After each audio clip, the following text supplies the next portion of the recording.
नमस्कार दोस्तों, हमने पहले माहेश्वर सूत्रों के बारे में पढ़ा था और आज हम उन माहेश्वर सूत्रों से प्रत्याहार बनाना सीखेंगे। देखो प्रत्याहार कैसे बनाते हैं। तो हमने 14 माहेश्वर सूत्र पढ़ लिए हैं और आपने याद भी कर लिए होंगे और हम इनसे बनाएंगे प्रत्याहार निर्माण। तो सबसे पहले प्रत्याहार संज्ञा विधायक सूत्र है आदि अंत्यन सहेता। इसका अर्थ होता है कि आदि यानी प्रारंभिक वर्ण, आदि का अर्थ होता है प्रारंभिक, अंत्यन और अंतिम सह के साथ ईता यानी इत संज्ञक, यानी प्रारंभिक वर्ण के साथ ही अंतिम इत संज्ञक वर्ण के बीच में आने वाले वर्णों को इसमें प्रत्याहार में शामिल किया जाता है। जैसे आदि वर्ण कोई सा भी हो सकता है, लेकिन अंतिम जो वर्ण होगा वह इत संज्ञक वर्ण ही होगा।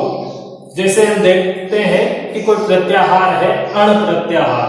अण प्रत्याहार ये देखो अण, या तो यहां पर प्रारंभिक अ लेंगे, ये है, और अंत में ण जो है वह लिया जाएगा।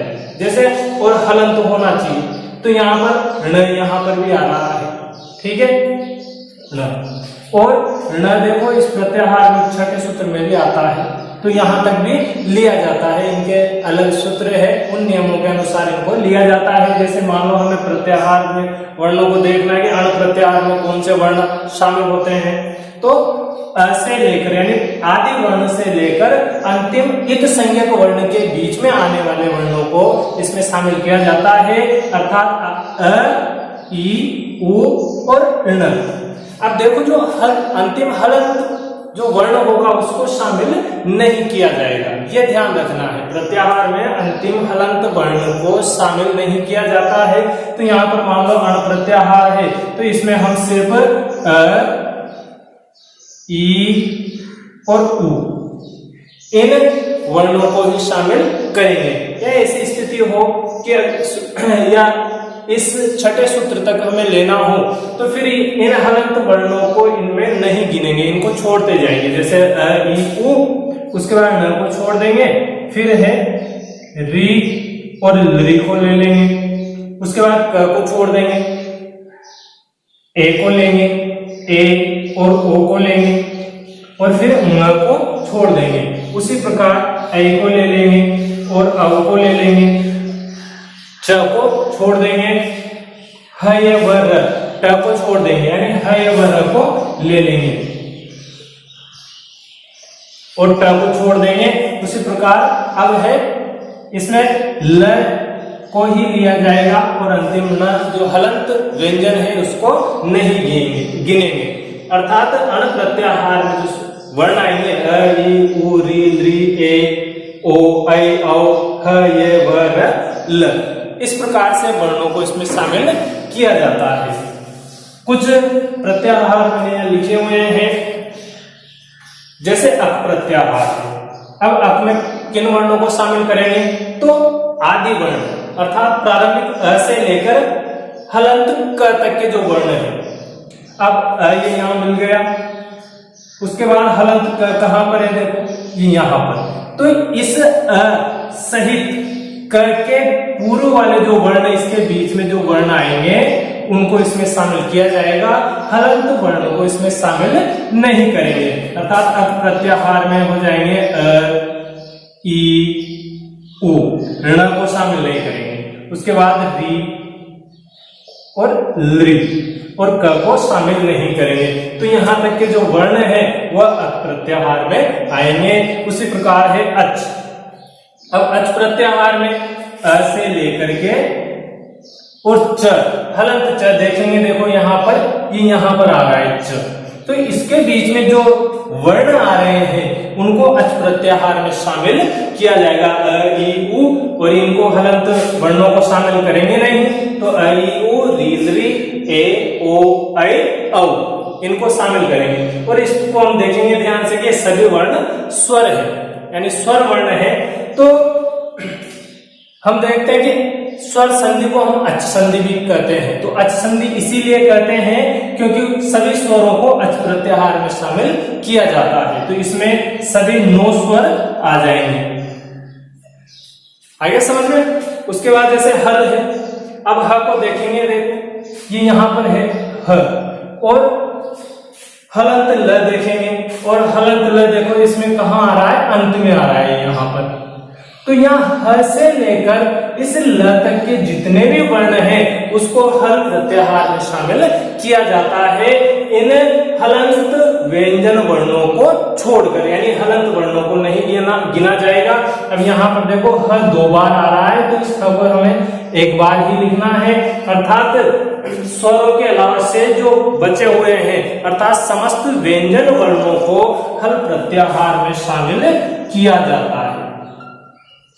तभी तो हम व्यंजन संधि को हल संधि भी कहते हैं। उसी प्रकार है देखो झल प्रत्याहार। अब झल प्रत्याहार में कौन कौन से वर्ण आएंगे, यहां पर हम देखेंगे झ कहां है, देखेंगे ये झ यहां पर आता है। अब यहां से लेकर के ल कहां तक आता है, तो ल यहां पर आ रहा है। तो झ से लेकर ल के बीच में जितने भी वर्ण हैं हलंत व्यंजन वर्णों को छोड़कर उन सभी को झल प्रत्याहार में शामिल किया जाता है। जैसे झ भ ये को नहीं गिनेंगे, घ ढ ध, श को छोड़ देंगे, ज ब ग ड द, फिर श को छोड़ेंगे, ख फ छ ठ थ च ट त, व नहीं लेंगे, क प ये छोड़ देंगे, श श श और र को छोड़ देंगे, ह को ले लेंगे। तो इस प्रकार इन वर्णों को हम झल प्रत्याहार में शामिल करते हैं। उसी प्रकार देखो अगला है हर्ष प्रत्याहार। अब हर्ष प्रत्याहार में कौन से वर्णों को गिना जाएगा, तो सबसे पहले देखेंगे हम ह। अब ह कहां पर है, ये देखेंगे प्रारंभ में ह, उसके बाद देखो हलंत श। अभी इस हलंत श तक के वर्णों को शामिल करेंगे। ये ह से लेकर इसमें देखो श ये यहां पर आ रहा है 10वें सूत्र में हलंत श। तो यहां से ह से और स के बीच में जितने भी व्यंजन वर्ण आ रहे हैं इन हलंत व्यंजन वर्णों को छोड़कर जितने भी व्यंजन वर्ण आ रहे हैं उनको हर्ष प्रत्याहार में शामिल किया जाता है। तो इनको जब हम संधि में इनमें पढ़ते हैं तो वहां पर हम इतने व्यंजन स्वरों को या इतने वर्णों को न लिखकर अधिकांश इन्हीं का प्रयोग किया जाता है, हल, अच, झल, हर्ष। तो इस प्रकार हम प्रत्याहार बना सकते हैं और उनके वर्णों को जान सकते हैं। और अब हम देखते हैं कि कुल कितने प्रत्याहार होते हैं। तो महर्षि पाणिनि ने अपने ग्रंथ अष्टाध्याय में 42 प्रत्याहारों को शामिल किया है, अर्थात 42 प्रत्याहार उन्होंने माने हैं, लेकिन बाद के कुछ वार्तिककारों ने इनकी संख्या 44 मानी है। इसमें 2 प्रत्याहार और शामिल किए हैं, और वह 2 प्रत्याहार जो शामिल किए हैं एक तो है चय और दूसरा है नियम। इन 2 प्रत्याहारों को शामिल करके इनकी संख्या 44 उन्होंने मान ली है। तो इस प्रकार कुल प्रत्याहारों की संख्या होती है 44। और पूछा जाए कि पाणिनि के अनुसार या अष्टाध्यायी के अनुसार प्रत्याहारों की संख्या, तो वो होती है 42। अब देखो जैसे चय प्रत्याहार है तो चय के बीच में जितने भी वर्ण आते हैं उनको हम इस चय प्रत्याहार में शामिल करेंगे। जैसे हम सबसे पहले देखेंगे आदि वर्ण और अर्थात प्रारंभिक वर्ण।